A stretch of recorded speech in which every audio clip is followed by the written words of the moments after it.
Joel Cauchi nació en Queensland, Australia, y desde joven vivió una vida marcada por problemas de salud mental que lo acompañarían durante casi toda su existencia. Fue diagnosticado con esquizofrenia en la adolescencia, cerca de los 17 años, y en distintos momentos recibió tratamiento psiquiátrico, aunque con periodos en los que abandonó la medicación y se fue alejando de los servicios de salud. Durante todos esos años llevó una vida de paso, sin tener una casa fija, moviéndose entre distintas zonas en Queensland, y más tarde hacia Nueva Gales del Sur, pasando temporadas viviendo en un vehículo y dependiendo de trabajos ocasionales. Joel se trasladó a Sydney, donde alquiló una pequeña bodega de almacenamiento y empezó a frecuentar la zona de Bondi y sus alrededores, asistiendo a actividades sociales y publicando mensajes en grupos de Facebook sobre salidas, deportes y vida en la ciudad. También contaba con un historial policial relacionado con su comportamiento y su deterioro mental, que con el tiempo se fue acumulando hasta tener señales de que algo grave sucedería, pero todo esto sin tener una intervención real. El 13 de abril de 2024, Joel llegó al centro comercial Bondi Junction, un lugar de varios pisos ubicado en un área muy recurrida del este de Sydney. En un día de compras y paseo para cientos de personas, horas antes se le había visto comer en un restaurante cercano, lo que parecía una actitud normal. Según el resumen del forense de Nueva Gales, poco después de las 3:30 de la tarde, hora local, ya dentro del comercial, Cauchi inició un recorrido de diferentes pisos y pasillos del edificio, donde llevaba consigo un cuchillo. Este utensilio se convirtió en el objeto principal para lo que se venía, gracias a que es un objeto que no produce ningún tipo de ruido, lo cual permitió que en los primeros momentos del ataque algunas personas no entendieran lo que estaba pasando, aun cuando empezaron a aparecer víctimas en distintos puntos del centro comercial. A lo largo de aproximadamente 6 minutos, Cauchi atacó a múltiples personas mientras se movía por el interior de Westfield Bondi, pasando de una planta a otra y atacando a víctimas que encontraba a su paso. De acuerdo con los informes oficiales y notas de prensa, en total atacó 16 personas, 6 de ellas perderían la vida por heridas, 5 mujeres y un hombre, mientras que otras 10 resultaron lesionadas, incluyendo un bebé. Las imágenes de seguridad y los testimonios recaudados después muestran la rapidez con la que Cauchi atacaba. Finalmente, el ataque terminó con un agente de policía de Nueva Gales, la inspectora Amy Scott, que se encontraba cerca del lugar por otro servicio, ingresó al centro comercial. Después de recibir los reportes de emergencia, localizó a Cauchi, aún con el artefacto de fuego en mano, y al confrontarlo, este se lanzó hacia ella. En ese momento, la gente accionó contra él, quitándole la vida. Antes de continuar con el video, quiero tomar un momento para presentarles Stockity, una plataforma de trading que pueden visitar desde su página oficial, stockity.com. Al entrar en Stockity, la plataforma cuenta con dos opciones principales, cuenta demo y cuenta real. Primero, voy a enseñarles la cuenta demo, donde aparece un saldo de $10,000 para practicar. Esta opción sirve para probar movimientos, observar el gráfico y entender mejor cómo funciona la plataforma antes de pasar a una operación real. Ahora voy a pasar a la cuenta real para enseñarles el proceso completo dentro de Stockity. Antes de confirmar cualquier operación, voy a revisar el movimiento del gráfico, esperar un momento y entrar solo cuando tenga una dirección más clara. En este momento estoy revisando cómo se mueve el precio. Según la dirección que marca el gráfico, voy a elegir la operación y dejarla correr completa hasta que cierre. Y listo, aquí la operación cerró bien. También quiero mencionar que Stockity cuenta con Copy Trading, una función que permite seguir operaciones de traders con más experiencia. Esto puede servir para entender cómo otros usuarios analizan el mercado y toman decisiones dentro de la plataforma. Además, Stockity ofrece herramientas para analizar el gráfico, varios activos disponibles y una interfaz clara para usar. Recuerden practicar primero con la cuenta demo, revisar bien cada movimiento y usar Stockity con responsabilidad. Stockity es una plataforma para mayores de 18 años. Si quieren probar Stockity, les voy a dejar mi enlace en la descripción y también en el comentario fijado. También pueden usar mi código UCR para reclamar el bono disponible.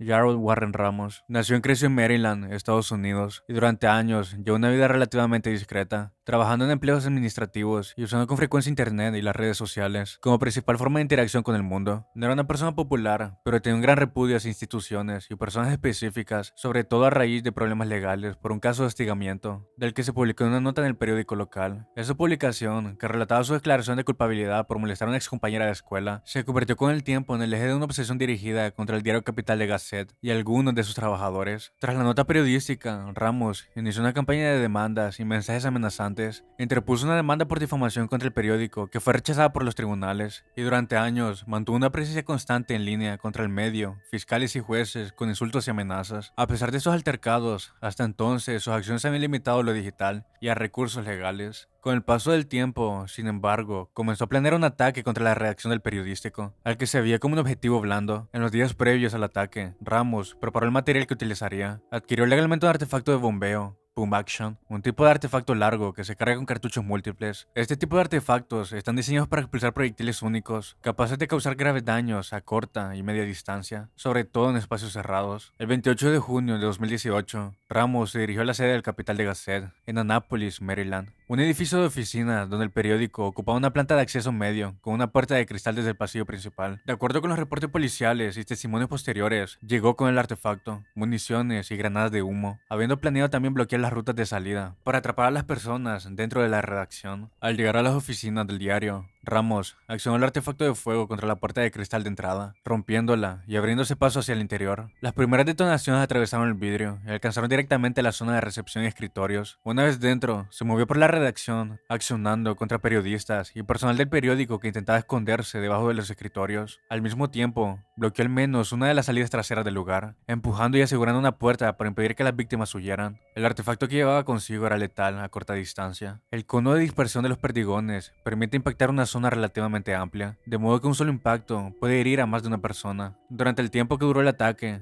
Ramos accionó repetidamente dentro de la redacción, descrita por los sobrevivientes como zona de guerra, con humo, vidrios rotos y cartuchos vacíos regados por el piso. En pocos minutos le quitó la vida a 5 trabajadores del periódico: Wendy Winters, Rebecca Smith, Rob, Gerald y John, e hirió a otras personas que se encontraban en el lugar. La respuesta policial fue relativamente rápida. Al llegar al edificio, los agentes localizaron al atacante, donde se había escondido debajo de un escritorio, después de dejar el artefacto en el suelo, y procedieron a detenerlo, sin que ofreciera resistencia. En 2019, se declaró culpable de los 23 cargos en su contra. Finalmente, fue sentenciado a 5 penas de cadena perpetua, sin posibilidad de libertad condicional, más una sexta cadena perpetua por cientos de años adicionales por cargos restantes.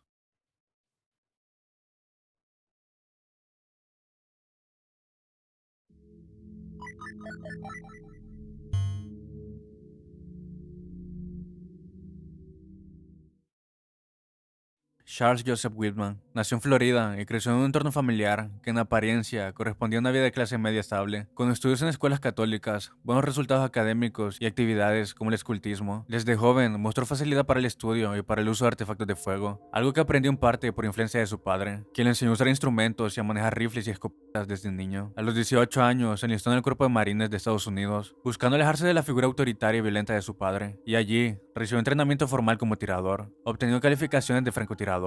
Tras su paso inicial por los Marines, Whitman obtuvo una beca para estudiar ingeniería en la Universidad de Texas en Austin, dentro de un programa militar que apoyaba su formación académica, aunque más tarde la beca fue retirada por problemas de disciplina y rendimiento. En esos años combinó momentos de aparentemente normalidad con trabajos para sostener a su esposa y sus estudios, con episodios de violencia y descontrol, incluyendo maltratos hacia su pareja y dificultades para manejar impulsos agresivos que él mismo reconocía en cartas y notas personales. Whitman consultó a una psiquiatra en la universidad y le habló de fantasías de subir a la torre del campus con un rifle y accionar contra la gente. En su vida cotidiana, el uso de artefactos de fuego seguía existiendo, pues tenía acceso a rifles, carabinas y un sinfín más, los cuales usaba para cazar, como para práctica de tiro. Aprovechando la experiencia previa como marine, en los días previos al suceso, empezó a adquirir más artefactos de fuego y municiones, comprando por ejemplo una carabina M1 universal, con varios cargadores y cajas de proyectiles. La madrugada del 1 de agosto de 1966, antes de dirigirse a la universidad, Whitman le quitó la vida en su domicilio a su madre y a su esposa,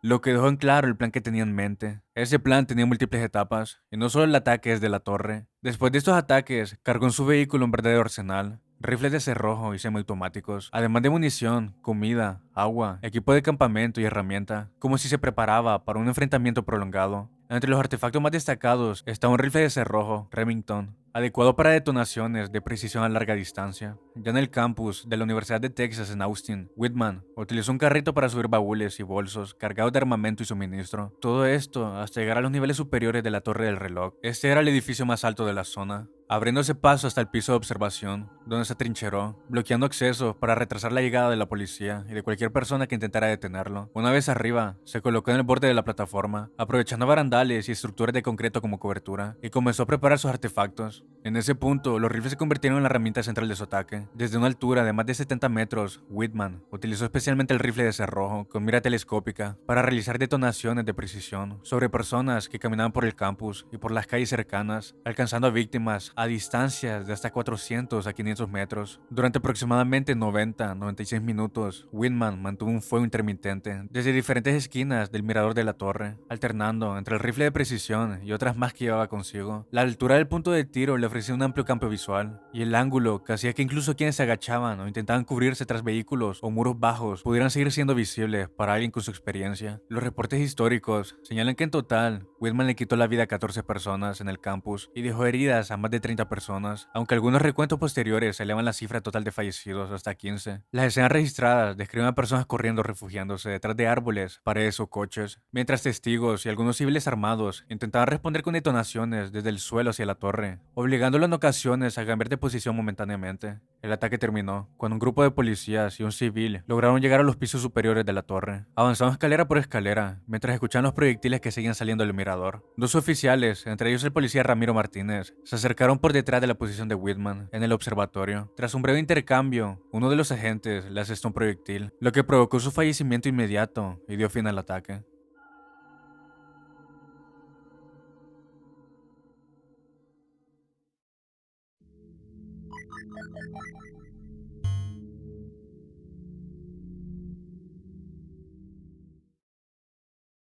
Steven Paddock. El 1 de octubre de 2017, Steven, un hombre de 64 años, empezó un ataque desde el cielo, desde el piso 32 del Hotel Mandalay Bay, contra los asistentes del Festival de Música, un concierto al aire libre con alrededor de 22.000 personas. El ataque se considera el más letal en la histórica reciente de Estados Unidos, con 58 personas sin vida, que posteriormente se sumaron más personas sin vida relacionadas, más de 800 heridos, entre impactos directos de proyectiles y lesiones durante el escape de las personas. Steven había llegado días antes al hotel, registrándose en una suite en la esquina del piso 32, con vista directa al área del concierto, lo que le daba una posición elevada y clara sobre la multitud. Aprovechó que tenía la máscara de un huésped común, donde llevó todo su equipo hasta su habitación, sin que nadie se diera cuenta de que lo que estaba transportando era un arsenal completo. En la noche del ataque, cerca de las 22:05, rompió las ventanas de la suite, manteniendo el fuego durante aproximadamente 10 a 11 minutos. Su posición hacía que cualquier proyectil impactara, incluso si no contaba con la precisión adecuada. Era seguro que ese proyectil impactaría sobre alguien, ya que las personas estaban en un lugar con un poco espacio para moverse. Dentro de la habitación del hotel, la policía encontró 23 artefactos de fuego, en su mayoría rifles semiautomáticos de tipo R-15 y R-10, diseñados originalmente como fusiles de asalto de tiro media y larga distancia. Muchos de estos artefactos estaban equipados con mira, cargadores de alta capacidad y accesorios que mejoraban la estabilidad del accionar, como bípodes y empuñaduras delanteras. Lo que volvió más letal el ataque fue la incorporación de dispositivos conocidos como bone stock, un accesorio que aprovecha el retroceso del artefacto para rebotar el fusil contra el dedo del tirador, permitiendo usarla con una velocidad similar a la de un rifle automático. Al menos 12 de los rifles encontrados en la suite tenían instalados estos bone stock, transformando totalmente el arsenal de Steven. Además de esto, contaban con cargadores de gran capacidad,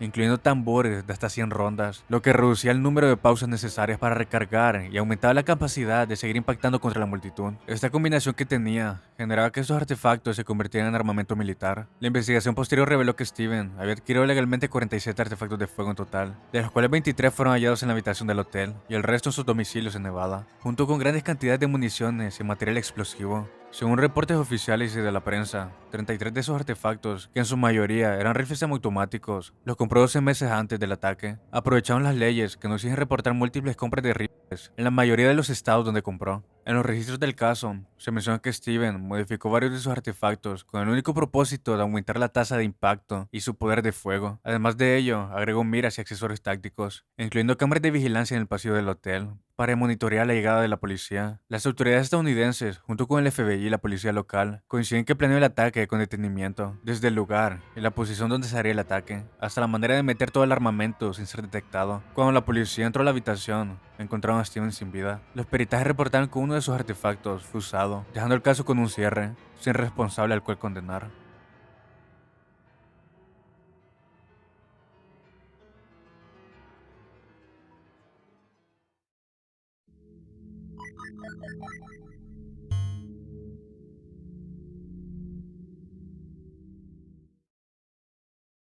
A comienzos de la década de 1940, en plena Segunda Guerra Mundial, Estados Unidos, el Reino Unido y otros aliados impulsaron un proyecto secreto para desarrollar un nuevo tipo de armamento basado en la energía del núcleo atómico, el Proyecto Manhattan. En paralelo al avance de la guerra en Europa contra Alemania, científicos y militares trabajaban en laboratorios de los Álamos para transformar conceptos teóricos de física nuclear en artefactos concretos capaces de liberar una cantidad de energía sin precedentes. Hacia 1945, mientras Alemania se rendía y el conflicto en Europa llegaba a su fin, en el Pacífico, Japón continuaba combatiendo, lo equivale al alto mando estadounidense a considerar el uso de este nuevo tipo de arma para forzar una rendición rápida. Dentro del proyecto Manhattan, se desarrollaron dos diseños diferentes de artefacto nuclear, uno de tipo implosión, que usaría plutonio, y el otro tipo de arma de cañón, con uranio enriquecido, que sería conocido como el Little Boy. El diseño del Little Boy consistía en un dispositivo en que dos masas subcríticas de uranio 235 se mantenían separados dentro de una estructura similar a un cañón. Al activarse, una de las piezas era disparada con un proyectil contra la otra, hundiendo a ambas en una masa supercrítica que iniciaba una reacción en cadena de fisión nuclear.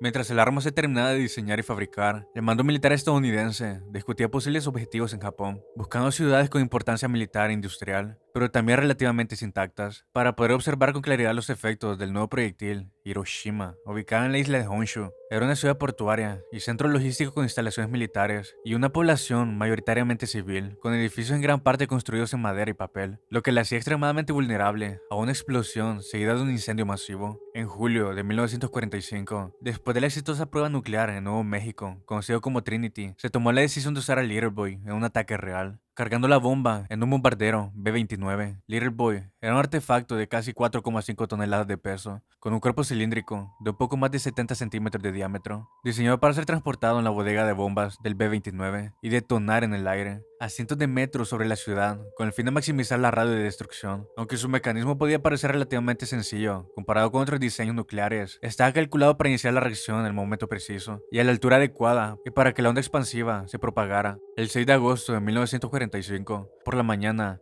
el Enola Gay despegó de la isla Tinian en el Pacífico, llevando a bordo a la tripulación y al Little Boy, ya armado durante el vuelo. Hacia las 8:15 de la mañana, hora local de Hiroshima, el bombardero sobrevoló la ciudad y liberó el artefacto. Desde una altitud de aproximadamente 400 o 500 metros, el artefacto descendió. Descendió durante 40 segundos y detonó en el aire a unos 580 a 600 metros sobre el centro de la ciudad. En una fracción de segundos se produjo la reacción en cadena y se generó una bola de fuego a temperaturas de varios miles de grados y una onda de choque que viajó a velocidades supersónicas, arrastrando edificios, puentes y estructuras en varios kilómetros a la redonda. Los efectos inmediatos del arma fueron devastadores. Decenas de miles de personas perdieron la vida de forma instantánea por la combinación de la explosión, el calor extremo y el colapso de edificios. Muchas otras sufrieron quemaduras graves y lesiones internas por la onda de presión. Fuentes históricas estiman que entre 70.000 y 80.000 personas perdieron la vida, todo en la primera hora, mientras que el número total de fallecidos vinculados a la bomba en los meses y años siguientes, todos por heridas, quemaduras y enfermedades por la radiación, alcanzó cerca de 140.000 en Hiroshima. Además de la destrucción física de 2/3 o más de la ciudad, la radiación liberada por el Little Boy dejó una huella duradera en los supervivientes, conocido como Hibakusha, que padecieron cánceres, leucemias y otros padecimientos a lo largo de la década. El uso de esta arma sobre Hiroshima, seguido días más tarde por otra bomba distinta sobre Nagasaki, influyó directamente en la decisión del Imperio de Japón de anunciar su rendición incondicional el 15 de agosto de 1945, lo que puso fin a la guerra en el Pacífico y cerró la Segunda Guerra Mundial en ese frente.